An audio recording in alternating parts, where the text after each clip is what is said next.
पर्दे के अंदर सूली लटकाया जा सकता है। सूली तो कहते हैं उसको है जो सरेआम लटकाई जाए। सबा कमर मस्जिद में शूटिंग करेगी तो ये तौहीन मस्जिद है। फवाद चौधरी मस्जिद वजीर खान के बाद भंगड़े डालता है तो ये तौहीन मस्जिद है। तो हमारा ये भी मुतालबा है कि ये मुफ्ती अजीज, जिसको जो नाम का मुफ्ती है, इसने जो काम किया है मस्जिद के अंदर बैठ के, ये सिर्फ रेप का जुर्म नहीं, ये तौहीन मसाजिद भी है, तौहीन इस्लाम भी है, तौहीन शाइरिल्लाह भी है। इस तरह के घिनौने फेल करने वालों और जिनसी दरिंदों को मीनार पाकिस्तान के ऊपर से या तो फेंकवा दें या उनको वहाँ पे सजाए मौत दिलवाएं। अस्सलाम वालेकुम नाज़रीन, प्रोग्राम मुकालमा के साथ मैं हूँ सादिया अनवर। और जैसा कि आप जानते हैं कि किसी भी मुआशरे की ज़हनी पुख्तगी और वहाँ के मुआशरती हमाहंगी के लिए दीनी मामलात में समझ बूझ रखना बहुत ज़रूरी होता है। किसी भी मुआशरे में वहाँ का दीन वहाँ के मुआशरे को स्ट्रेंथन करने में एक अहम किरदार अदा करता है। तो नाज़रीन, आज इसी सिलसिले में हमने दीनी मामलात पर रहनुमाई हासिल करने के लिए एक ऐसी हमागीर शख्सियत को मदऊ किया है प्रोग्राम मुकालमा में। तो आइए मुलाकात करते हैं और दीनी मामलात पर रहनुमाई हासिल करते हैं अल्लामा हिशाम इलाही ज़हीर साहब से। अस्सलाम वालेकुम। वालेकुम अस्सलाम व रहमतुल्लाहि व बरकातहू। अल्लामा साहब, सबसे पहले तो मैं आपसे ये जानना चाहूँगी कि कहते हैं जो जो मुआशरा जिद्दत की तरफ चाहता है, हर मुआशरे के बदलते ढंग के साथ आपको उसी तरह अपने दीन को भी पॉलिश करना पड़ता है। मतलब उसमें ऐसी चीज़ें डालनी पड़ती हैं जिससे तमाम लोग उसकी तरफ अट्रैक्ट हों। क्या हम इस मामले में अपनी ज़िम्मेदारी निभा रहे हैं? आप क्या समझते हैं? बिस्मिल्लाहिर्रहमानिर्रहीम। बहन, बात पता क्या है कि जिद्दत के साथ साथ दीन को मॉडिफाई करना ये तो मगरब की सोच हो सकती है। अलबत्ता ये हम ज़रूर कहते हैं कि इज्तिहाद का दरवाज़ा जो है वो तो क़यामत तक के लिए खुला है। जैसे नए मसाइल हैं, टेस्ट ट्यूब बेबी है या इस तरह के मसाइल के ऊपर तो मज़हबी रहनुमाओं को, उलमा को इज्तिहाद करना ही पड़ेगा और उनको इस मामले में मॉडिफाई करना पड़ेगा। लेकिन अगर आप ये कह दें कि 5 नमाज़ों को 3 कर दिया जाए, लोगों की आसानी के लिए 30 रोज़ों की बजाय 10 रोज़े कर दिए जाएँ, या ये कह दिया जाए कि रोज़े गर्मियों में आएँ तो रोज़े आप सर्दियों में रख लें, तो ये मॉडिफिकेशन नहीं है, ना इसको हम इज्तिहाद समझते हैं, ये नसूस के खिलाफ है। हाँ, जिस नस के अंदर गुंजाइश मौजूद हो, जैसे मियाँ बीवी का टेस्ट ट्यूब बेबी, हम मुसलमानों ने, आपको पता है उलमा ने फतवा दिया हुआ है कि अगर बाहर भी फर्टिलाइज हो तो ये जायज़ है, क्योंकि मियाँ बीवी है। अगर कोई और डोनर है और अगर कोई और है तो इसके हुर्मत का फतवा अहादीस से ड्राइव किया गया है। तो गोया मॉडिफिकेशन इस हद तक होनी चाहिए कि जदीद जो मसाइल हैं उनके ऊपर उलमा का ओपिनियन और राय ली जा सके, लेकिन इस तरह नहीं होनी चाहिए कि नस के मुखालिफ कोई राय दे दी जाए। अच्छा, उलमाए कराम पर एक इज्तिमाई ज़िम्मेदारी है। इस वक्त हमारा मुआशरा जिस बिगाड़ की तरफ जा रहा है, आप देखते हैं कि दहशतगर्दी के वाक़यात के बाद रेप के केसेस में एक ख़तरनाक हद तक इजाफा है, जिसको ना कानून नाफिज करने वाले इदारे, ना लॉ इन्फोर्समेंट वाले इदारे, कोई भी उस पर काउंटर नहीं कर पा रहा है सही तरीके से। इसको सिर्फ एक तरीके से चेंज किया जा सकता है कि ज़हनी सोच बदली जा सके। तो उस बारे में आप क्या कहते हैं? सादिया बहन, मैं ये समझता हूँ कि ये सिर्फ ज़हनी सोच बदलने की के अलावा एक चीज़ सिर्फ और लागू कर दी जाए। एक बात आपकी है कि ज़हनी तौर पे इनकी इतनी नशोनुमा और तरबियत कर दी जाए कि ज़हनी सोच में ही इनकलाब आ जाए, लेकिन ये प्रोसेस एक लंबा है। एक बड़ा शॉर्ट प्रोसेस है जो इस्लाम ने मैं बताया। मिसाल दे रहा हूँ, एक रेप का मुजरम है, आप रेप के मुजरम को बतौर रेप के मुजरम देखें, ये ना देखें कि इसका प्रोफेशन क्या है। रेप का मुजरम मौलवी हो, रेप का मुजरम डॉक्टर हो, वकील हो, इंजीनियर हो, किसी भी शोबे से मुंसलिक बंदा है। एक इस्लाम बहरहाल जो इस्लाम है या मज़हब है, मैं कहता हूँ इसके अंदर भी ईसाईयत और यहूदियत जितने भी मज़ाहिब हैं उनका बयानिया रेप के खिलाफ है ना।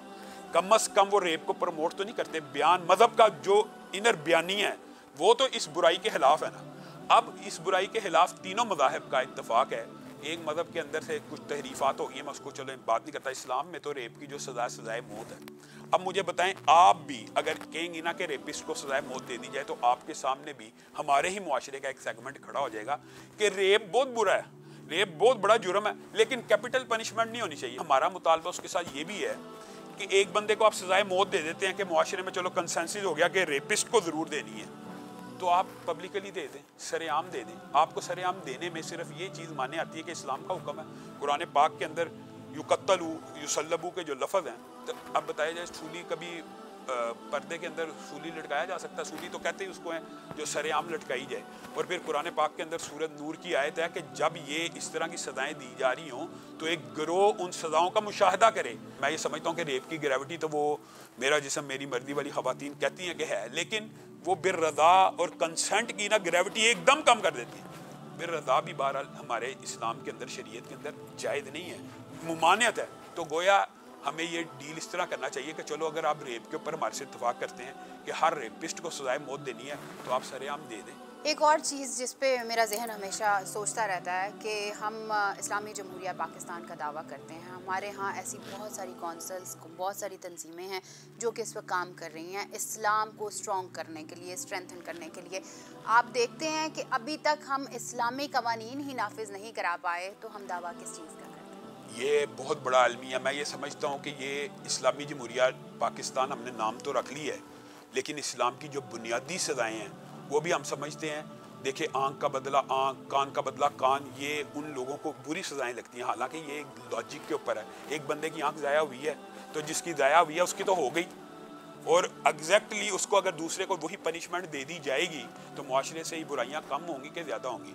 आज हम जितने मर्जी पसमानदा मुआशरे का शिकार हैं, लेकिन आपने ये देखा होगा कि जुराइम की शरह फिर भी इस्लामी ममालिक में मगरबी ममालिक से बहुत कम है। हत्ता कि सऊदी अरब के अंदर एक दिन में जितने जराइम होते हैं, न्यूयॉर्क में अगर एक दिन में जितने जराइम होते हैं, सऊदी अरब में पूरे एक साल में उतने जराइम नहीं होते। उसकी कुछ वजूहात हैं। मैं ये नहीं कहता कि हम कुल्ली तौर पे हर चीज़ से इत्तेफाक करें, लेकिन उधर इस्लामी सज़ाओं का एक निज़ाम है कि लोग खौफ महसूस करते हैं। अगर पाकिस्तान के अंदर सिर्फ सज़ाएँ इस्लामी कर दी जाए ना, ये भी हदीस सही है मुस्नद अहमद की। नबी करीम सल्लल्लाहु अलैहि वसल्लम ने फरमाया 30 दिन मुसलसल बारिश होना उतनी रहमत नादिल नहीं होती जितनी एक हद अल्लाह की कायम करने से हो जाती है। अच्छा, आप ये बात कर रहे हैं कि एक वीडियो आई थी डिस्ग्रेस होने की, इस्लाम को डिस्ग्रेस करने की। इसी हवाले से अगर मैं इसको लिंक करती चलूँ, हमारे उलमा कराम भी बहुत सारे ऐसी सरगर्मियों में मुलव्वस होते हैं जो आपको भी डिस्ग्रेस करती हैं, जो इस्लाम को भी डिस्ग्रेस करती हैं। सोशली पूरी दुनिया में हमें एक मुजरिम बना दिया जाता है कि इस्लामी रेपिस्ट हैं, इस्लाम मुसलमान जो लोग हैं वो दीन पे अमल सख्ती से करवाते हैं और इस्लाम एक सख्त गिर मज़हब है। क्या कहते हैं आप? सादिया बहन, सबसे पहली बात तो मैं ये कहूँगा, अगर हमारा मुतालबा या मौक़िफ़ ये था कि सबा कमर मस्जिद में शूटिंग करेगी तो ये तौहीन मस्जिद है। अगर हमारा मुतालबा ये था फवाद चौधरी मस्जिद वज़ीर खान के बाद भंगड़े डालता है तो ये तौहीन मस्जिद है, तो हमारा ये भी मुतालबा है कि ये मुफ्ती अजीज़, जिसको जो नाम का मुफ्ती है, इसने जो काम किया है मस्जिद के अंदर बैठ के कुरान और बाद वीडियोस ऐसी आई हैं कि हाथ में कुरान पाक है और हदीस की किताब है, और जिस तरह की वो अमल कर रहा है, तो ये सिर्फ रेप का जुर्म नहीं है, ये तौहीन मसाजिद भी है, तौहीन इस्लाम भी है, तौहीन शाइरिल्लाह भी है। इस तरह के मुजरमों को, इस तरह के घनौने फेल करने वालों और जिनसी दरिंदों को आपको और मुझे चाहिए कि आज हम एक होकर इस तरह के मुजरमों को मीनार पाकिस्तान के ऊपर से या तो फेंकवा दें या उनको वहाँ पे सजाए मौत दिलवाएं, ताकि इस्लाम का जो खूबसूरत चेहरा है वो भी वादे हो। ये मैं आपकी बात से इत्तफाक करता हूँ कि होता ये है कि किसी मकतबा फ़िक्र, मिसाल दे रहा हूँ, ये आप समझ लें कि ये मौलवी था, चूँकि वो मौलवियों से ताल्लुक़ रखता था इसलिए बाकी मौलवियों की भी बदनामी, ये एक लामहल्ला बात है। लेकिन हमने इस जुर्म को बगैर प्रोफेशन के देखना है। वही बात है, मौलवी करे तो भी जुर्म है, इंजीनियर करे तो भी जुर्म है, वकील करे तो भी जुर्म है, डॉक्टर करे तो भी जुर्म है, पीर करे तो भी जुर्म है। सज़ा क्या है? मेरा सवाल ये है कि क्या वो अपने ओहदे से फारिग हो जाता है? अगर हम किसी महकमे में करप्शन करते हैं तो हमें वहाँ पे डिसमिस कर दिया जाता है, मुअत्तल कर दिया जाता है। क्या मुफ्ती को उसके लक़ब से महरूम कर दिया जाता है, उसके बैजेस से, उसके सवेनियर से महरूम कर दिया जाता है? मैं तो इससे बहुत आगे की बात कर रहा हूँ, उसको ज़िंदगी से महरूम कर देना चाहिए। इतनी सख्त सज़ा इस अमले बद की है। ये एक ऐसा अमल है कि आप देखें कि निकाह जैसे पकीज़ा रिश्ते में जो अल्लाह की आयात के तहत वकूफ़ पज़ीर होता है, उस रिश्ते के अंदर भी इस अमल की गुंजाइश नहीं है। तो ये अमल बद इतना संगीन है। आपको पता, गैर शादीशुदा अगर कोई अमल फितरी करता है तो उसकी सज़ा 100 कोड़े है, उसकी सज़ा मौत नहीं है। अगर शादीशुदा करे वो इस्लाम में संसार है, लेकिन ये अमल गैर शादीशुदा भी कर रहा है तो उसकी सज़ा मौत है। तो इस तरह के मुफ्ती को, मुफ्ती क्या आप कहते हैं, डिग्री से महरूम किया जाए। हमारा मुतालबा पाकिस्तानी इदारों और हुकूमत से है कि इनको सजाए मौत दी जाए, हाँ, लेकिन डिस्क्रिमिनेशन नहीं होनी चाहिए। और रेप के ऊपर तो कैपिटल पनिशमेंट के ऊपर इत्तफाक कर लो, फिर ज़ना बिर रज़ा और कंसेंट के साथ जो बात होती है उसके ऊपर भी हम कोई इत्तफाक राय कर लेंगे। अच्छा, एक और चीज़, हमारा एक कानून है इस्लामी जमहूरिया पाकिस्तान में, नामूस रिसालत के हवाले से हमारा एक पेटेंट कानून मौजूद है। इसके बावजूद पाकिस्तान की हिस्ट्री में कभी भी तौहीन रिसालत के मुर्तकिब होने वाले को सजाए मौत नहीं हुई है, बल्कि उसे पाकिस्तान से बाहर भेज दिया गया और उसके बाद यहाँ पे उसके ख़िलाफ़ कार्रवाई करने वाले को हमेशा फांसी हुई है। ये रीत कब टूटेगी? मैं समझता हूँ कि आपने ये जो पाकिस्तान के अंदर बहुत बड़ा अलमिया उसकी तरफ निशानदेही की है और आपने मदद पसंदों की एक नुमाइंदा बात की है। आप मुझे बताएं कि 70 बरस गुजर गए हैं, ہم یہ مانتے ہیں کہ اس قانون کا استعمال غلط ہوتا ہے, ہم یہ بات مانتے ہیں, اور ہمارا یہ بھی مطالبہ ہے کوئی بندہ اگر کسی کے اوپر جھوٹا توہین رسالت کا الزام لگائے اس کو توہین رسالت ہی کے جرم میں گرفتار کرنا چاہیے. پہلی بات میں یہ کہنا چاہتا ہوں. دوسری بات میں یہ کہنا چاہتا ہوں, لیکن کیا 70 سالوں میں ایک بھی ایسا نہیں تھا کہ جس نے اصل توہین رسالت کی؟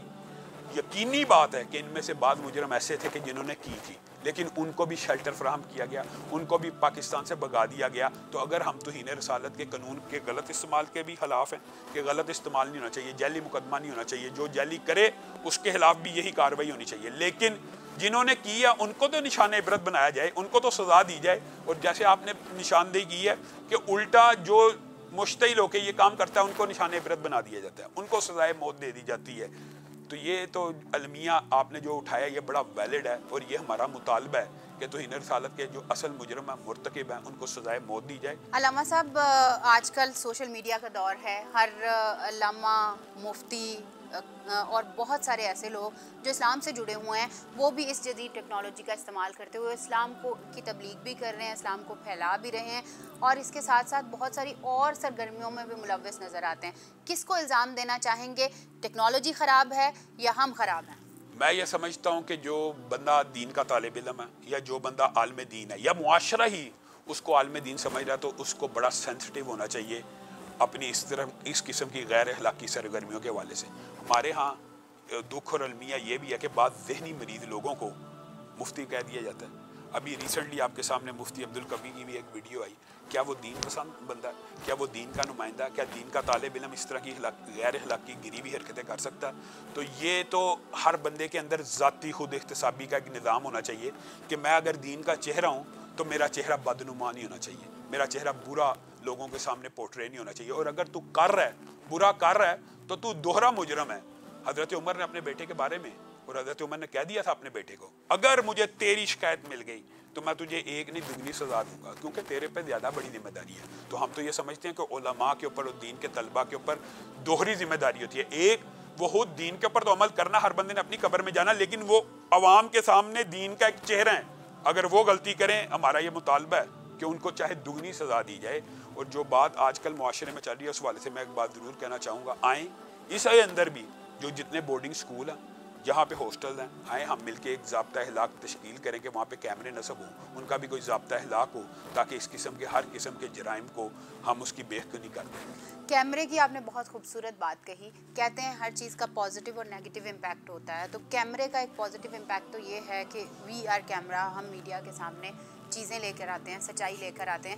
لیکن ایک اور رخ ہمارے معاشرے میں سر اٹھا رہا ہے, وہ یہ ہے کہ آئے دن لوگوں کی ویڈیوز لیک ہو جاتی ہیں, وہ بھی اسی کیمرے کو کریڈٹ جاتا ہے. تو آپ کیا کہتے ہیں, کیمرے پہ پابندی عائد کر دی جائے یا ان لوگوں کو نشان عبرت بنا دیا؟ میں تو یہ کہتا ہوں کہ کیمرہ ہونا چاہیے. یہ تو اللہ, ویسے تو اللہ تعالیٰ کے پاس تو ہماری ریکارڈنگ ہر لمحے کی موجود ہے, بلکہ اللہ تعالیٰ نے تو قرآن پاک میں یہ تک کہہ دیا ما یلفظ من قول الا لدیہ رقیب عتید, زبان سے کوئی لفظ نہیں نکلتا جس کو فرشتے ریکارڈ نہیں کر لیتے. اور کل یہ ساری ریکارڈنگ انسان کے سامنے ہونی ہے. آج بھی اگر کیمرے نہ بھی موجود ہوں, ہماری ریکارڈنگ موجود ہے اللہ کے پاس. یوم تبلی السرائر, اس دن سارے رازوں کو اللہ تعالیٰ ظاہر کر دے گا. حتیٰ کہ قرآن پاک کی ایک آیت عجیب ہے, اقرا کتابک کفی بنفسک اليوم علیک حسیبا. اللہ تعالیٰ جب ریکارڈنگ چلائے گا تو اللہ تعالیٰ کہے گا خود پڑھ لے اپنی ریکارڈنگ کو اور تو خود اپنا حساب لے لے. میرے پر تو نے ظلم کا اگر الزام لگانا ہے تو یہ تیری ریکارڈنگ ہے پوری لائف کی. میں یہ سمجھتا ہوں کہ کیمرہ سسٹم جو ہے نا ہر ہاسٹل میں ہونا چاہیے, اسکولوں کے اندر بھی, یونیورسٹیز کے اندر بھی. آپ دیکھیں اگر یہ کیمرے نہ ہوتے تو بہت سے جرائم کے اوپر پردہ ڈل جاتا. ان کیمروں کی وجہ سے مجرموں کو پروب کرنے میں مدد ملتی ہے. سیف سٹی کے آپ کیمرے دیکھ لیں, سیف سٹی کے کیمرے نے بہت سے مجرموں کو بے نقاب کیا ہے. تو ایسے جتنے بھی ادارے ہیں وہاں پہ کیمرے لازمی ہونے چاہیے. اور ضابطہ اخلاق اگر حکومت بھی تشکیل دے دے ہمیں اعتراض نہیں ہے. ویسے ہم نے از خود مدارس کے اندر اب یہ ضابطہ اخلاق پیش کیا ہے کہ ہر مدرسے میں جہاں پہ ہاسٹل ہے وہاں پہ کیمرے نصب ہونے چاہیے. آپ نے کوئی اس حوالے سے مندرجات بنائے ہیں اس ضابطہ اخلاق کے؟ بالکل, ہمارا ایک پلیٹ فارم ہے العلماء, وہاں پہ ہم نے یہ ضابطہ اخلاق جاری کیا ہے. ہمارے مکتبہ فکر کی طرف سے کم از کم سب سے پہلے اس حوالے سے ایک ضابطہ اخلاق آیا ہے, جس کا پہلا نقطہ, اور بھی نکات ہیں کہ طالب علموں کو مار کے لیے بھی. ایک بات یہ ہے کہ ایک تو یہ برائی بھی ہے, لیکن دوسری بات یہ کیمرہ سسٹم کا ہونا اس لیے بھی ضروری ہے کہ طلبہ کو کئی مرتبہ استاد بڑا ان کے اوپر تشدد کر رہے ہوتے ہیں, ان کو مار رہے ہوتے ہیں. تو یہ لیکن صرف مدارس میں موجود نہیں ہے, یہ اسکولوں اور یونیورسٹیز کے اندر بھی موجود ہے. تو cross the board camera system اگر ضابطہ اخلاق کا حصہ بن جائے تو میں سمجھتا ہوں کہ ایک بہت بڑی تبدیلی آ جائے گی. تھینک یو ویری مچ علامہ صاحب, بہت شکریہ آپ کا. جی تو ناظرین, امید ہے آپ کے بہت سارے ابہام جو ہیں وہ دور ہو گئے ہوں گے ریگارڈنگ اسلامی آئیڈیالوجی. انشاءاللہ ہم کوشش کریں گے کہ نیکسٹ بھی ہم علامہ صاحب سے رہنمائی حاصل کرتے رہیں.